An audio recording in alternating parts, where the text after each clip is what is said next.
안녕하세요. 화학자 정우지입니다. 조금 다른 원소 이야기 18번째, 원자 번호 18번 아르곤입니다. 예상외로 우리 주위에서 흔히 사용되고 있는 비활성 기체 원소 아르곤에 대해 역사부터 쓰임새, 그리고 아직 밝혀지지 않은 효과까지 소개합니다. 과학을 배경으로, 설정으로, 그리고 핵심적인 장치로 사용하는 가장 대표적인 분야가 있습니다. 바로 공상과학, 즉 SF입니다. 사진 속 3명의 인물이 그 중에서도 가장 유명한데요. 메리 셸리와 프랭크 허버트, 그리고 레이 브래드버리입니다. 이들의 이름이 낯설 수는 있지만 작품을 읽거나 간접적인 매체로 접해보신 분은 많을 듯합니다.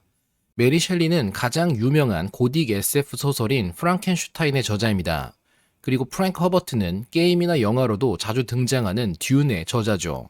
마지막 레이 브래드버리는 화성연대기의 저자입니다. 이들의 대표작은 세계 SF 소설 순위를 꼽으면 언제나 상위권을 차지하고 있죠. 아르곤과 SF는 무슨 관계가 있을까요? 아르곤에 대한 이야기를 기록한 작품이 있습니다.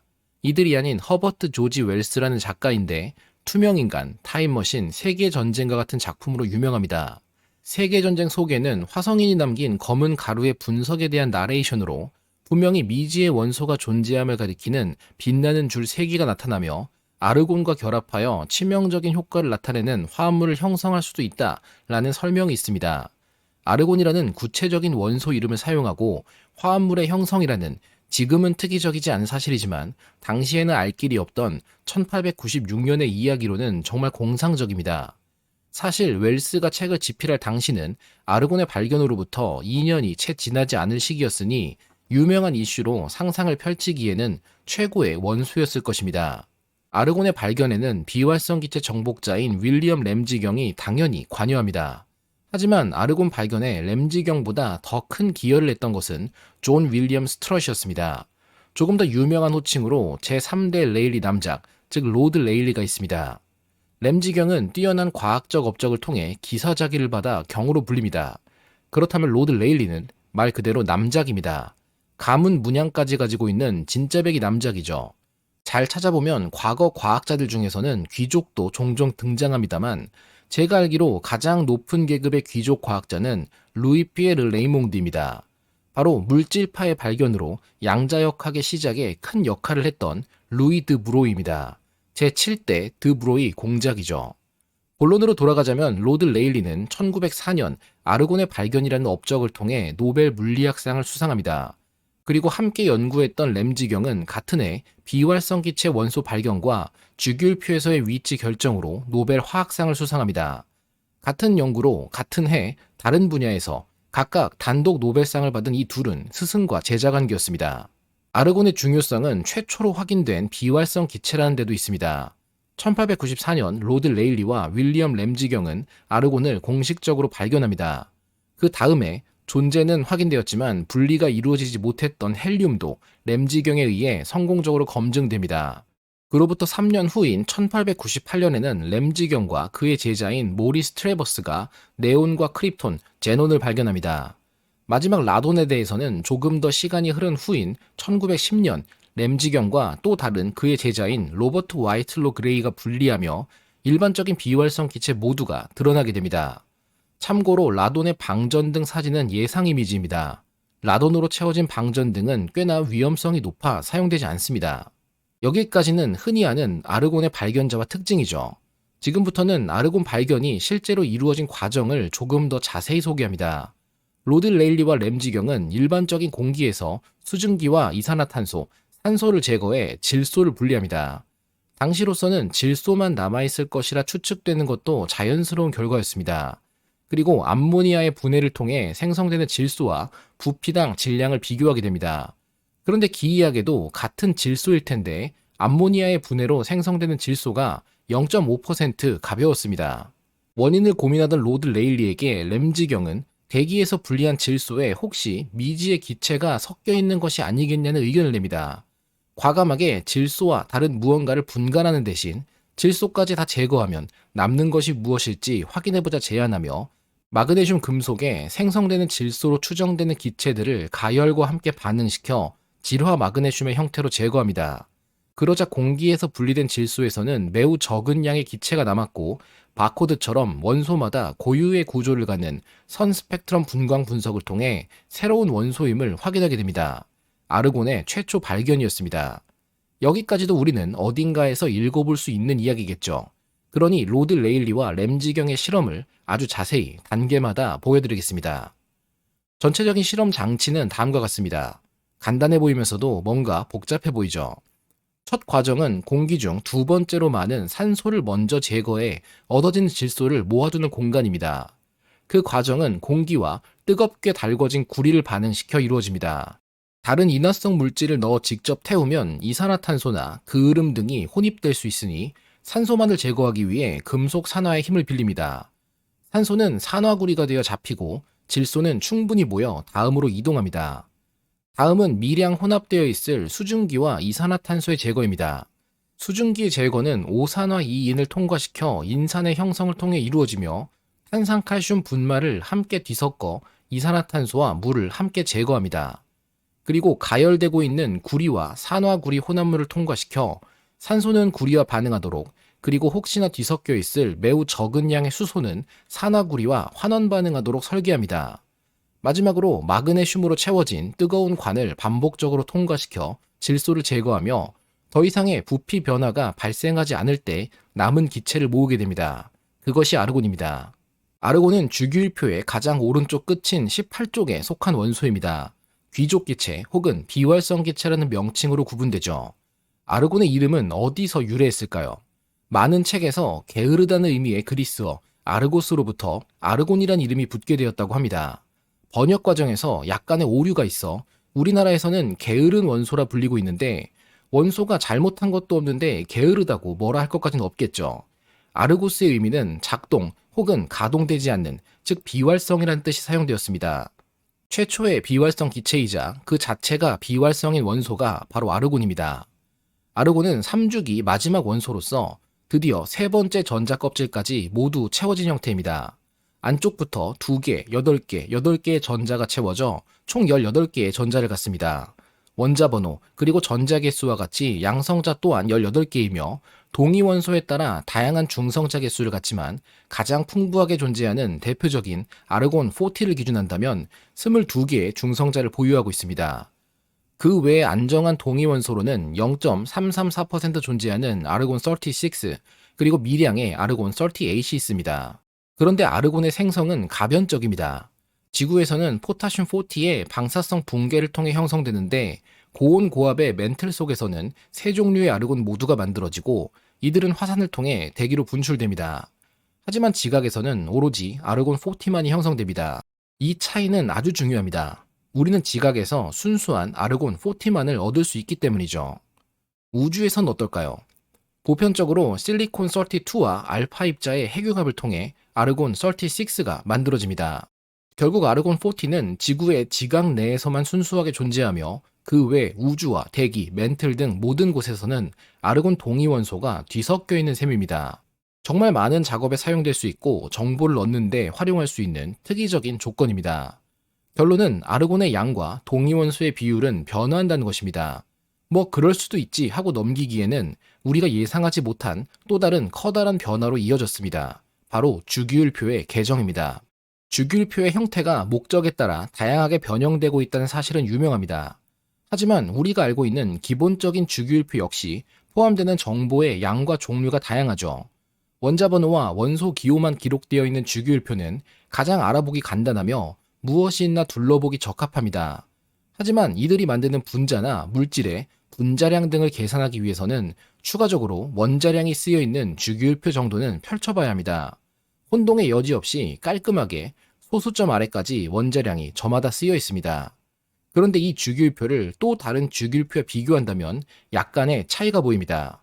오늘의 주제인 아르곤을 기준으로 살펴본다면 앞서 39.948이라는 원자량을 찾아볼 수 있습니다.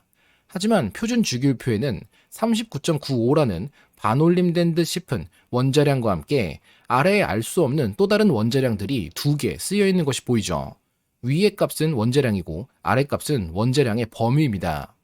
원자량은 실제로 존재하는 안정한 동위 원소의 종류와 상대적인 존재 비율에 의해 평균적으로 계산됩니다. 앞서 봤던 염소는 원자량 35와 37이 약 3대 1로 존재하기 때문에 35.45의 원자량을 가졌습니다. 만약 동위원소의 비율이 계속해서 변화한다면 어떨까요? 그것도 무시할 수 없을 정도의 상당한 정도로 말입니다. 원자량을 자연의 상수로 보는 일반적인 견해에서 벗어나 자연적으로 발생하는 동위원소별 원자량 변화의 기초에 더욱 정확한 해석이 필요합니다. 이 때문에 원자량의 계정이 이루어지고 있습니다. 변동성을 고려해서 말이죠. 2010년 수소, 리튬, 붕소, 탄소, 질소, 산소, 규소, 황, 염소 및 탈륨의 10개의 원소에 대해 원자량이 범위로 변경되었습니다. 이후에도 추가적인 반영이 이루어져 마그네슘과 브로민의 원자량이 변경되었으며 2018년 아르곤이 마지막으로 변경되었고 납을 비롯해 몇 가지 원소들에 대해서도 논의가 이어지고 변경이 이루어진 중입니다. 그런데 아르곤의 경우 이러한 변화는 연쇄 효과를 가져올 수 있습니다. 비활성 기체는 볼츠만 상수를 측정하는 데 중추적인 역할을 합니다.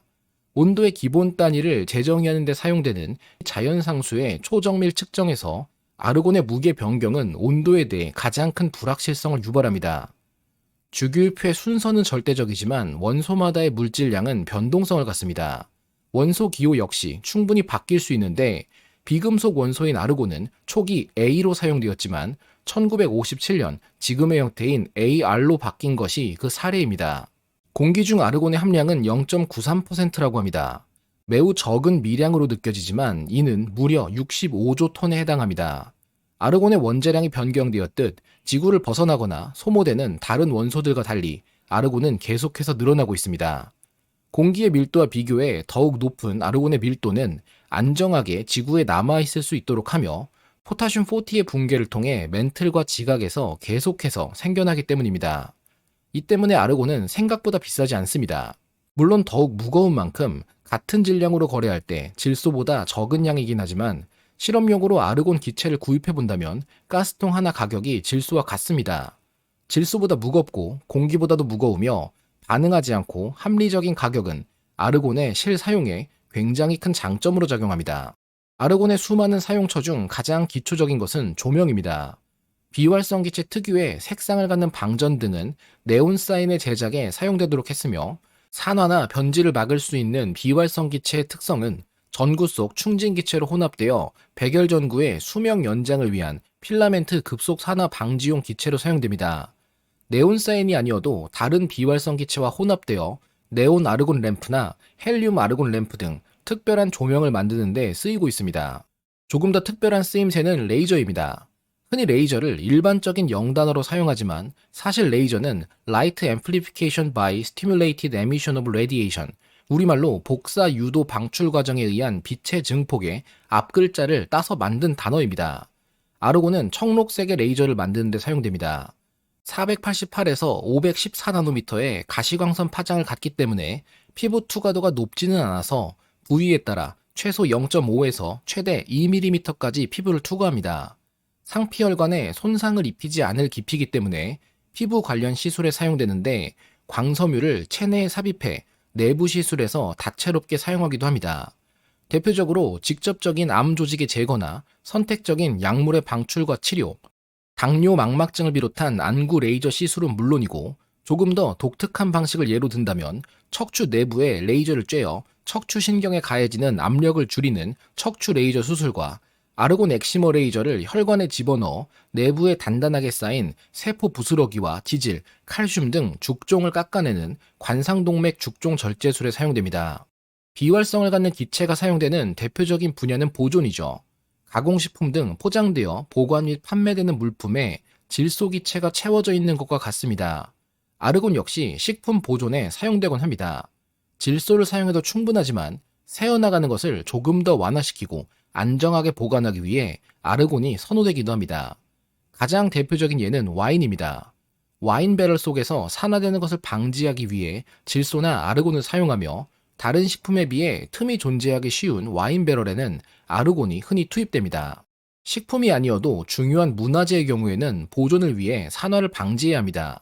아르곤 보존이 사용되고 있는 문화재의 대표적인 예시는 영국 민주주의의 시작점이라고도 이야기되곤 하는 대헌장, 즉 마그나카르타입니다. 현재 총 4개의 대언장 사본이 남아있고 이들은 각각 완벽히 보존되고 있는데 예전에는 헬륨이 사용되었지만 가벼운 헬륨 특성상 새어나갈 것이 우려된다는 의견이 있어 지금은 아르곤으로 보호된 채 전시됩니다. 보호의 또 다른 예는 가장 유명한 아르곤의 용도인 아르곤 아크 용접입니다. 아르곤이 연료나 가열 역할을 하는 것은 아니고 고온의 아크 용접에서 주위 산소들과 빠르게 반응해 금속이 녹쓰는 것을 방지하기 위해 아르곤 기체를 불어넣어 빠른 온도 감소와 산화 방지를 이루게 됩니다. 마찬가지로 가공되는 물질의 보호와 냉각이 필요한 다양한 분야에 아르곤이 사용됩니다. 3D 프린팅, 그 중에서도 특히 금속 3D 프린팅의 경우 아르곤 기체를 통해 아크 용접에서와 같은 효과를 얻습니다. 합금의 생산이나 타이타늄 금속 정련에서도 아르곤이 사용됩니다. 특히 금속의 경우 로드 레일리와 램지경의 실험에서 마그네슘이 반응하듯 질소를 사용할 때 금속 질화물을 형성할 수 있는 부반응이 존재하기에 더욱 반응하지 않는 아르곤을 사용하는 것이 최선책이죠. 이산화타이타늄 광석을 염소와 반응시켜 염화타이타늄을 만들고 아르곤 환경에서 처리되어 가볍고 강도 높은 최고의 금속 타이타늄이 우리가 아는 금속 형태로 만들어지게 됩니다. 의외로 아르곤은 우리 주변에 많은데 바로 효율적인 단열이 가능한 이중창이나 삼중창의 제조입니다. 이중창은 두 겹의 유리 사이 공간이 남아있는 형태인데 내부의 공간을 비워뒀다고 단열이 더 잘 되는 것이 이해되지 않을 수 있습니다. 하지만 투명하고 열전도율이 낮은 무언가로 채워져 있다면 그 효과는 믿을만하겠죠. 이중창 혹은 삼중창의 내부 공간에는 아르곤 또는 크립톤 기체가 채워져 있습니다. 보통 공기의 열전도율은 상온에서 미터 켈빈당 0.026W입니다. 이 값이 작을수록 열이 잘 전도되지 않는 뛰어난 단열재로 구분됩니다. 질소를 사용하지 않는 것은 어차피 공기의 대부분이 질소였던 것처럼 열전도율이 공기와 같기 때문입니다. 하지만 아르곤은 확연히 낮은 0.018의 값을 가지며 크립톤은 그보다도 2배나 열전도율이 낮은 0.00943입니다.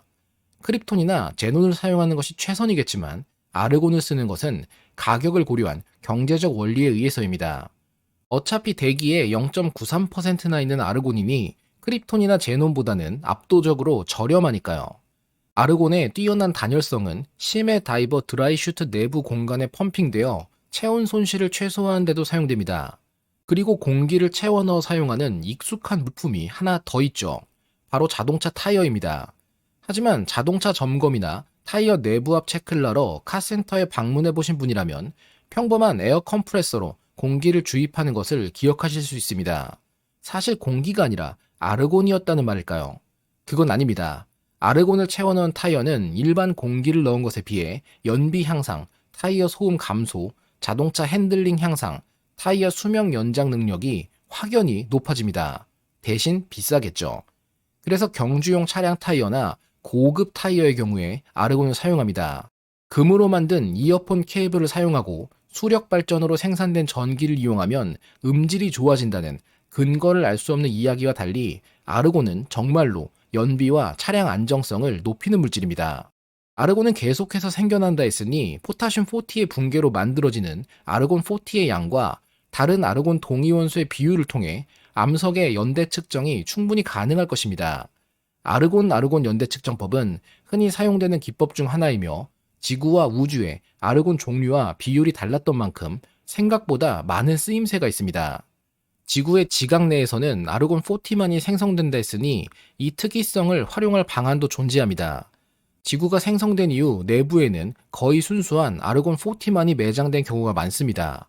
최근 콜로라도 남서부에는 아르곤 40 확보를 위한 산업규모 구조물을 설치해 시운전이 이루어지고 있는데 그리스 신화의 천문학과 점성술의 뮤즈인 우라니아의 이름으로부터 우라니아 프로젝트라 불립니다.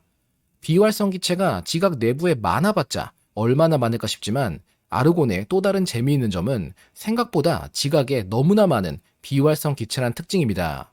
CRC 핸드북 기준으로 아르곤은 지각의 0.00035%를 차지하는 가장 풍부한 비활성 기체입니다.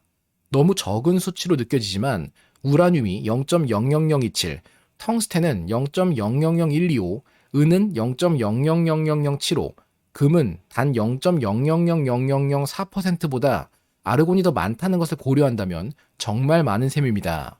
아르곤이 액화되면 밀입자가 액체 아르곤과 상호작용하는 방식에 따라 입자를 감지하는 데 사용할 수 있습니다. 입자 물리학과 천체 물리학 실험을 위해서 액체 아르곤 없이는 불가능한 셈이죠. 그 유명한 중성미자 탐지의 핵심입니다. 지속적으로 우주선에 의해 자극되어 불안정한 아르곤 39이 혼합된 대기 속 아르곤은 베타 방출을 통해 붕괴되어 입자 탐지기의 신호를 흐리게 할 수 있습니다. 100% 순수한 아르곤 40로 채우면 감지기의 전체 배경 잡음을 크게 줄이고 감도 높은 연구를 수행할 수 있음을 의미합니다. 순수한 아르곤 40로 채워진 다크사이드 20K 입자 탐지기는 암흑물질이 무엇이며 어떻게 행동하고 왜 존재하는지의 정보를 찾기 위해 가동될 예정이니 가장 깊은 궁금증을 해결하는 필수적인 원소인 셈입니다. 아르곤이 입자 물리학 연구에 중요한 이유는 우리 생각만큼 소량 필요하지 않기 때문입니다.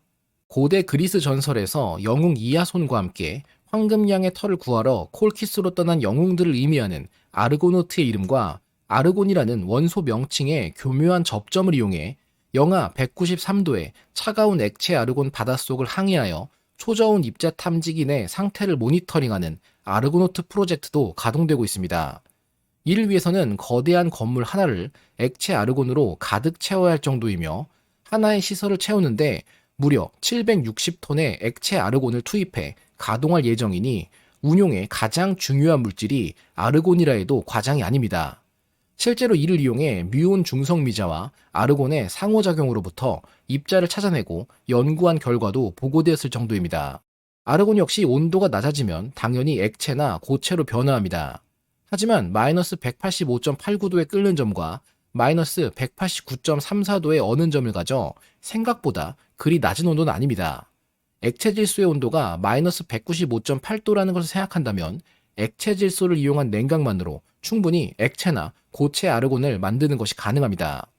기체 아르곤의 사용은 너무나도 다양했는데 액체나 고체 아르곤의 쓰임새는 어떨까요?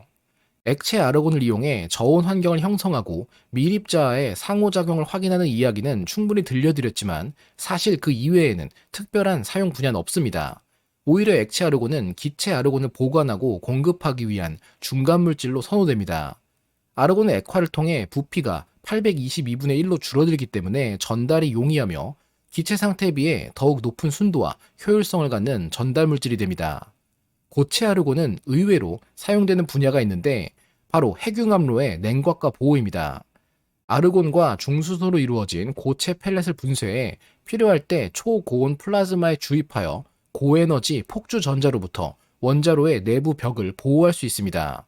냉동된 다른 기체 펠릿은 플라즈마의 열 에너지를 성공적으로 감소시키는 데 그치지만 아르곤은 입자와의 상호작용에 유리했듯 폭주 전자의 소산에 가장 효과적이었기 때문입니다. 헬륨과 네온으로부터 비활성 기체도 화합물을 만드는 시대를 우리가 살아가고 있음을 소개한 적이 있습니다. 이번에는 최초의 비활성 기체였던 아르곤인 만큼 최초의 아르곤 화합물이 무엇인지 보여드리겠습니다. 양이나 음의 전하를 갖는 이온성 비활성 기체 화합물은 다양하지만 중성 상태의 비활성 기체 화합물의 합성은 매우 어려운 일이었습니다. 최초의 합성에 성공한 것은 정확히 1999년 12월 21일에 실험을 통해서였으며 수소와 아르곤, 플로린이 하나씩 결합한 아르곤 플로로 하이드라이드가 그 주인공입니다. 연구 결과는 핀란드의 화학자 마르쿨 라사넨 그룹에 의해 2000년 네이처지에 보고되었는데 이들의 실험 과정은 아르곤과 플로리나 수소산을 혼합한 후 아이오디나 세슘으로 영하 265도에서 자외선을 쪼여 응집시켜 분리하게 됩니다. 그리 안정한 물질은 아니어서 온도가 높아지면 다시 분해되곤 하지만 실제로 합성과 분리, 분석이 가능했던 첫 물질이었습니다. 언제나 비활성 기체 화합물은 매우 특별한 조건에서 합성될 수 있는 물질로 여겨지지만 자연적으로 존재하는 종류가 발견된 바 있습니다. 우리 은하에서 가장 유명한 초신성 잔해 중 하나인 개성운입니다. 허셜과 허블을 통해 촬영된 이미지이며 작년 10월 제임스 웹 우주망원경이 촬영한 최근 이미지도 존재합니다. 개성운에서 자연적으로 생성된 아르곤 이온 화합물이 관측되었습니다. 아르곤은 초신성 폭발의 산물이지만 초신성 잔해의 가혹한 환경에서 아르곤 기반 분자가 형성되고 생존하는 것은 예상치 못한 결과였습니다. 개성운 중심의 중성자배를 포함하여 성운의 여러 지역에서 나오는 원적외선 복사는 아르곤 36를 함유한 아르곤 수소화물 이온에 해당하는 618GHz와 1235GHz에서 강한 피크를 명확하게 보였습니다. 마지막으로 비활성 기체인 아르곤이 치료를 위해 사용될 수 있다는 기묘한 사실을 소개합니다. 이전부터 비활성 기체를 이용한 뇌 치료는 많은 관심을 받던 분야였습니다. 제논이 뇌 손상 치료제로 사용될 수 있다는 가능성이 연구되어 왔기 때문입니다. 하지만 제논은 가격이 비싸기 때문에 잠재적인 대안으로 저렴하고 안전한 아르곤을 사용하는 것에 사람들은 주목하게 됩니다. 테스트 결과 아르곤 기체는 뇌세포의 사멸을 15에서 25%나 감소시킵니다. NMDA 수용체 혹은 가바 수용체의 작용에 뇌세포 손상을 방지하는 것으로 추정되지만 정확히 왜 이런 효과를 갖도록 인체가 설계되어 있는지에 대해서는 아직 아무도 이해하지 못하고 있는 초기 연구 주제입니다. 최종적으로는 아르곤을 이용해 외상성 부상이나 산소 결핍 후 뇌 손상을 방지하기 위해 사용하는 목표를 갖고 있는 분야입니다. 결론입니다. 아르곤은 게으름뱅이 원소처럼 소개되어 왔지만 실제로는 비활성이라는 의미 자체를 담고 있는 최초의 비활성 기체입니다. 지구에서는 계속해서 양이 증가하거나 변화하고 있어 주기율표의 개정까지 이루어졌습니다. 냉각이나 용접 외에도 일상적인 분야와 첨단 과학, 심지어 의료까지 사용되는 원소인 만큼 이름만 비활성이지 우리들에게는 활성도가 높은 원소가 아닐까 싶습니다.